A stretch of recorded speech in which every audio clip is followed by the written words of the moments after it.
याद आती है।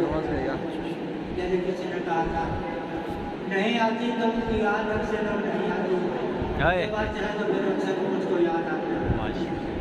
ये मेरा शेर नहीं है, किसी और का आसमान और शेर सुनाऊंगा। चलूँ तो राह अनजानी बहुत है, चलूँ तो राह अनजानी बहुत है, अंधेरों से परेशानी बहुत है, दिया जो एक रोशन कर लिया था, हवा भी आज कुर्बानी बहुत दर्ज करता हूँ। चलूँ तो राह अनजानी बहुत है, अंधेरों से परेशानी बहुत है, दिया जो एक रोशन कर लिया था, हवा भी आज कुर्बानी बहुत। तरीक़े हमको अपनाना पड़ेगा, उसी सांचे में ढल जाना पड़ेगा, जो तेरी अज़मतों का पासबा है उसी दर पर तुझे आना पड़ेगा।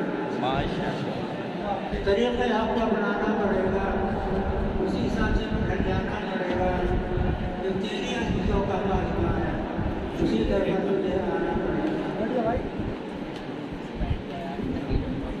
मुसलसल आज़माइश हो रही है, मिटा देने की साजिश आज के दौर से जो हिंदुस्तान में समय गुजर रहा है उसके पस मंज़र में शेर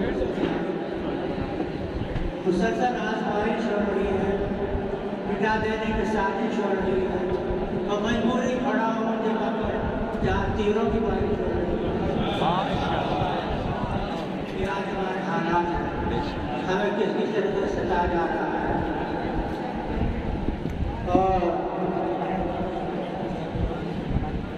खुदा की याद से इरशाद रखना, खुदा की याद से इरशाद रखना, कि यूं दिल का नगर आबाद रखना, दुआ करना खुदा से आखिर की दुआओं में मुझे भी आना। खुदा की याद से इरशाद रखना, कि यूं दिल का नगर आबाद रखना, दुआ करना खुदा से आखिर की दुआओं में मुझे भी